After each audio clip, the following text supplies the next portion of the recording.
जगे तो विश्व जगेगा, मानव का विश्वास जगेगा। हिंदू जगे तो विश्व जगेगा, मानव का विश्वास जगेगा। We start with salutation to Lord Ganesha, who is a Vignaharta. Om Ekadantaya Vigmahe Vakratundaya Dhimahi Tanno Danti Prachodayat. Our salutations to Sri Guruji. Our salutations to all our Sthana Devata, Grama Devata, Ishta Devata, that is the local deities, our Ishta Devatas, and my pranam to all of you who are my Atma Bandhus here. The destiny has brought us here. I would have never thought of sitting sometime in Ubud with you to discuss all these things. The destiny has very strange ways of doing its things. Only thing is that we must always be performing karma. Never run away from the karmas. Our dharma is a very active dharma. And because we had just forgotten this activeness, we were filled for some generations into some passiveness that has resulted, as you see, in shrinking of Hindu dharma. Just to give you a brief idea, from Brazil, coming down from Iran to Afghanistan, Sindh, now which is in Pakistan, Bharat, Nepal, Brahmadesh, China, then all this Southeast Asia. All this culture is entire original Hindu culture. In the timeline, what you see, in the timeline if you see, that slowly the entire Hindu population has shrunk. It is still shrinking. And for us, now, we have to arise the Krishna Tattva in every one of us. Arjuna in every one of us. The dharma is going down. Beliau tadi menjelaskan tentang bagaimana peradaban Hindu sebenarnya sudah sangat, yang seperti selalu disampaikan oleh Guruji, awalnya sangat luas dari Brazil, bahkan Iran, Afgan, Sindi, Pakistan sampai ke Asia Tenggara. Dan masalahnya sekarang adalah semua karena kita tidak berjalan lagi dalam dharma, semua melemah. Jadi bahkan populasi Hindu pun mulai menurun. There was a phase we find that Hindu way of life, if you read the Vedic scriptures, Sri Sukta, the prayer made to the God is for long and wealthy, prosperous life. Why this wealth? Not for oneself, but to spend it in the cause of dharma and for all who are in need. So our dharma was never against prosperity, never against industry. It is always asking everybody to do his best to be successful.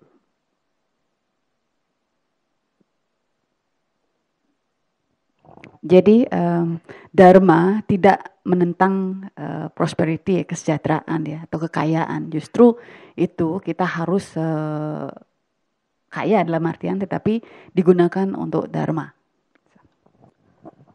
Now we have come to a stage, as you see around, that why, in spite of being such a great dharma, why we are taken over in numbers. See, I use the word numbers. We are taken over in numbers by other faiths, which have come later, just about 2000 years or 15,000 years ago. Jadi dengan begitu besarnya dharma, kenapa justru kita sekarang dari jumlah saja kalah oleh mereka yang baru datangnya belakangan? Now we'll come directly to our Indonesia. As you know, Indonesia, the Hindu Dharma dates back to the times of Markandeya Rishi and Agastya Rishi. They had come when I traveled entire Indonesia from Jakarta to Bali by road, Sulawesi, then to Kalimantan, then to Batam, all these places. What I found, all the museums are nothing but Hindu museums. You will find all gods, goddesses of Hindu in all the museums. Entire culture, a Hindu culture. Beliau sudah melakukan perjalanan mulai dari hampir ke seluruh Indonesia ya, dan di situ di hampir semua museum yang dipajang adalah berasal dari tradisi Hindu, pratima, dewa-dewa, semua dari tradisi Hindu. So, just within last 300 to 400 years, Islamization started just 400 years ago. Within just these 400 years ago, we find that today, Hindu who were 100% in Indonesia are now minority of just 5 to 6%. Dan hanya dalam tempo 400 tahun, Hindu sekarang menjadi yang tadinya 100% di Indonesia, di Kepulauan Nusantara, sekarang menjadi minoritas. So, just we have to discuss and come out with certain ways to change the situation and see that the first priority, Hindu remain Hindu. And second priority, those who have gone from Hindu to other faith, they come back to Hindu faith by proper understanding, by proper ways, by proper means. Jadi untuk membalikan keadaan ini, ada dua hal yang harus kita lakukan, yaitu bagaimana mempertahankan saudara-saudara kita yang Hindu tetap menjadi Hindu, dan mereka yang telah menyeberang ke kepercayaan yang lain dengan diberikan pemahaman yang benar akan kembali ke Hindu.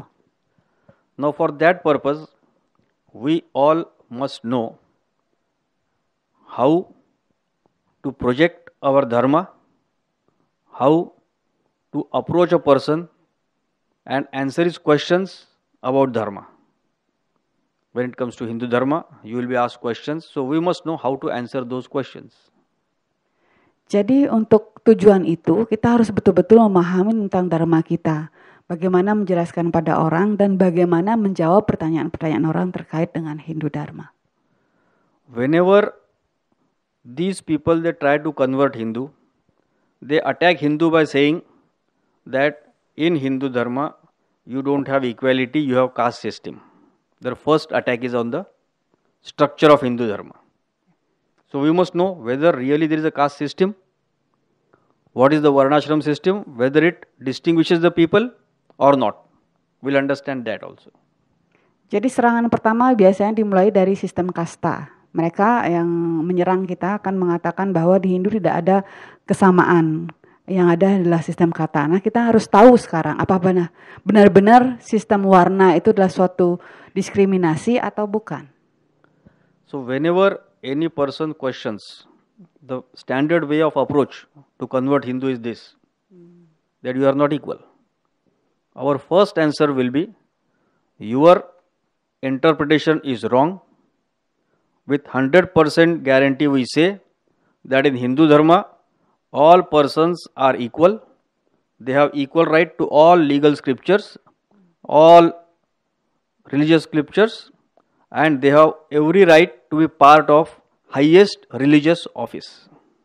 Jadi jawaban kita atas pertanyaan ini adalah satu, bahwa dalam Hindu tidak mengenal perbedaan itu. Kita semua adalah sama. Semua orang punya hak yang sama untuk mempelajari kitab suci maupun urusan legal dan meraih posisi tertinggi. And for that purpose, you can give examples. There are two examples, very famous examples. One is the Valmiki Rishi, Honorable Valmiki Rishi, who has written the Ramayana. And secondly, there is story of Satyakam Jabali. Two examples. I'll just give one about Valmiki, everybody knows. He wrote Ramayana, became a great sage. He wrote it in Sanskrit. If there was a caste system, he couldn't learn Sanskrit. He couldn't write Ramayana. So therefore, their argument is wrong. Our argument is correct. Jadi kita harus bisa memberikan contoh juga, bukan sekedar menjelaskan seperti itu.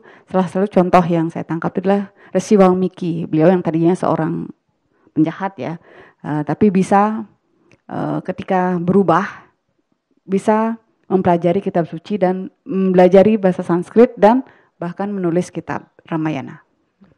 Second example I give you, and I give always to all the people when it comes to saying that we don't have caste system, and what is the proof of that? Jabali, in ancient times, was a small child playing in a small village. There was a system of going to Gurukula for studies. There were no schools like this, ashram. People used to go in the ashram at the teacher's place to stay and study.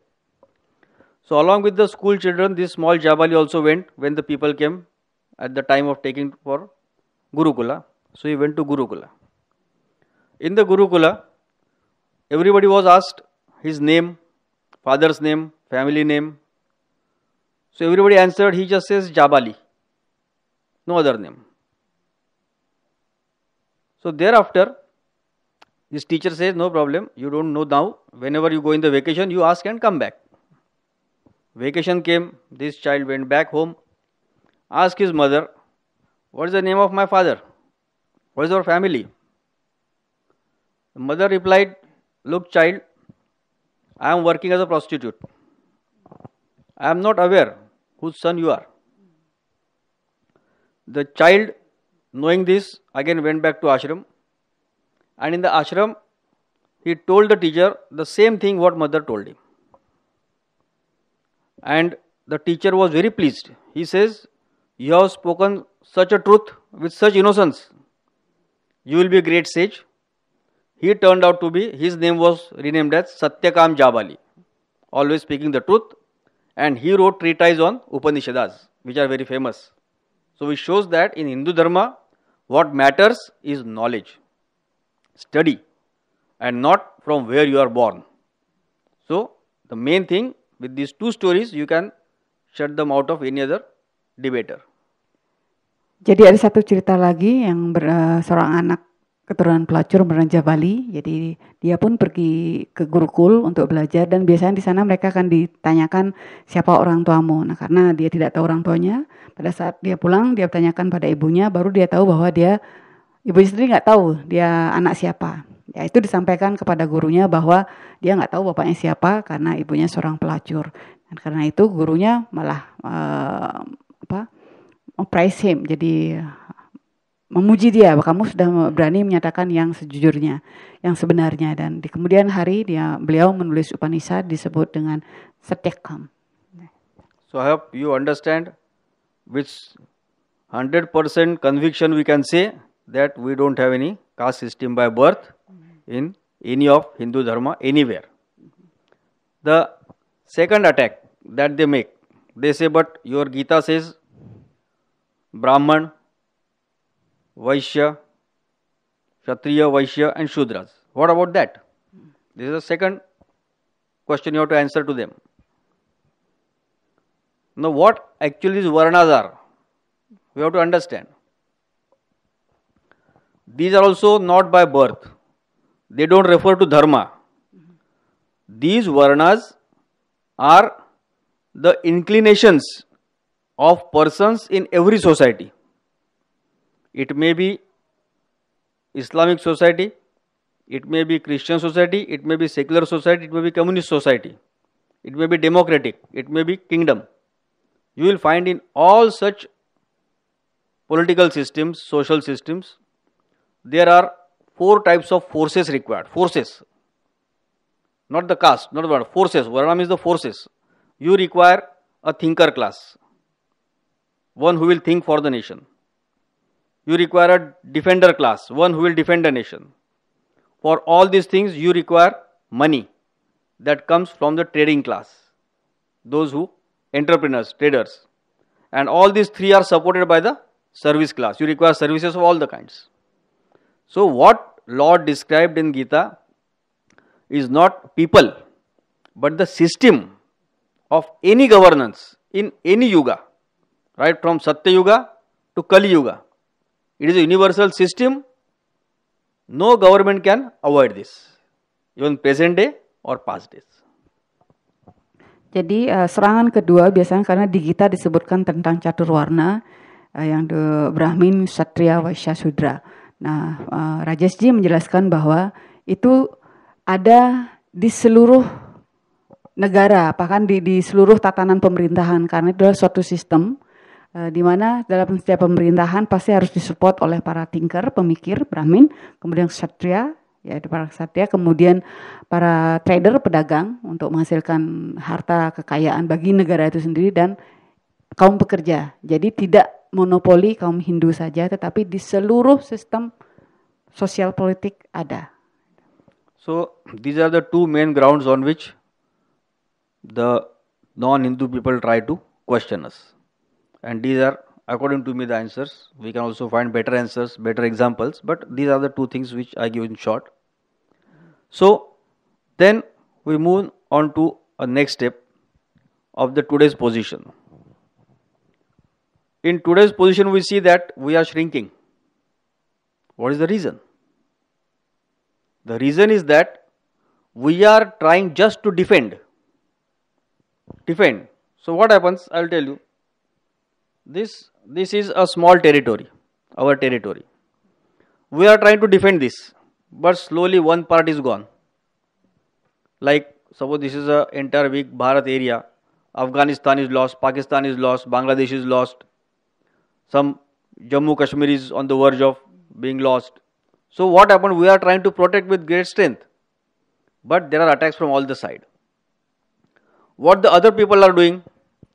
They have this territory. They are attacking others and making one more bigger boundary.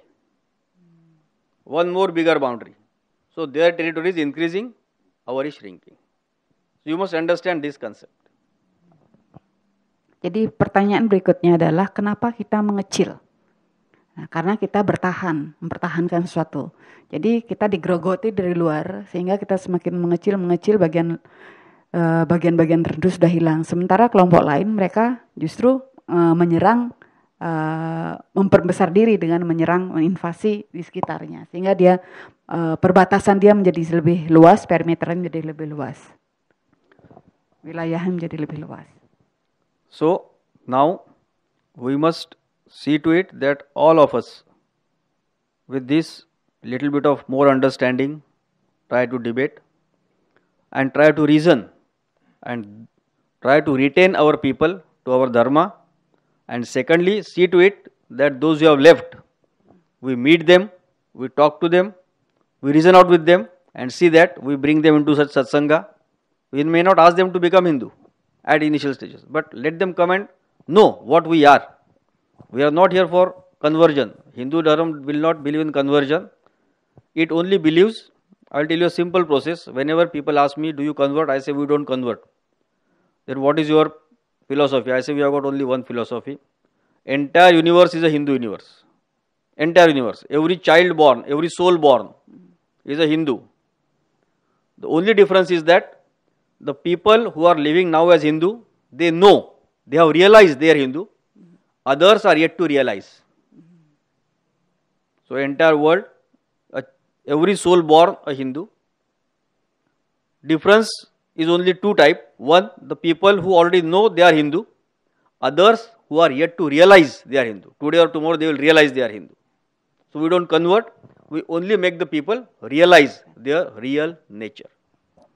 Jadi beliau mengatakan kita sesungguhnya tidak akan pernah mengkonvert orang. Jadi seluruh dunia ini adalah based on value, Hindus base.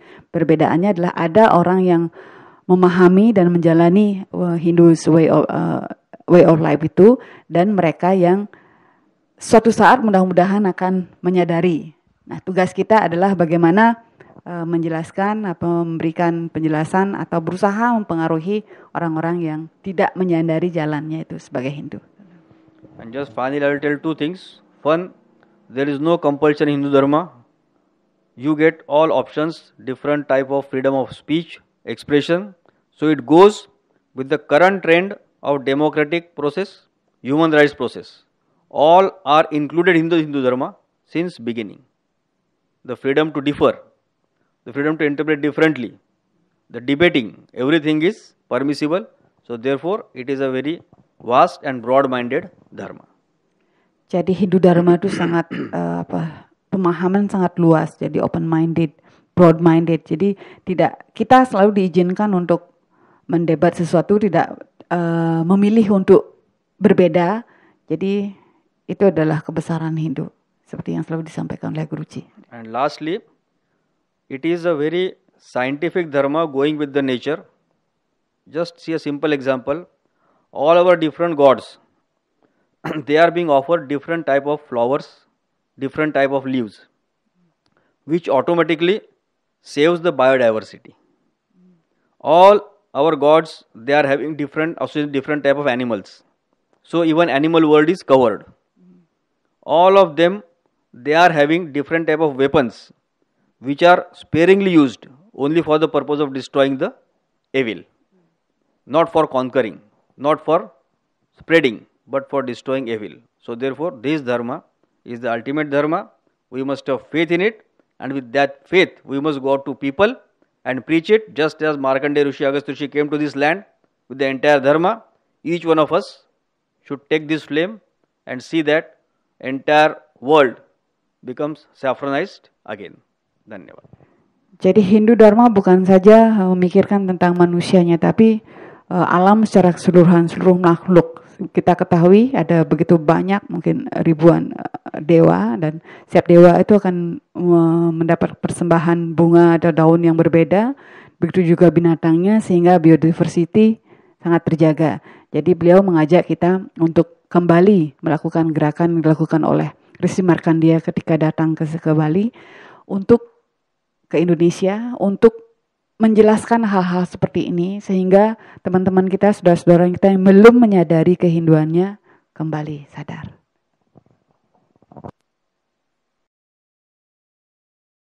भेद भावना तमस हटेगा, समरसता अमृत बरसेगा.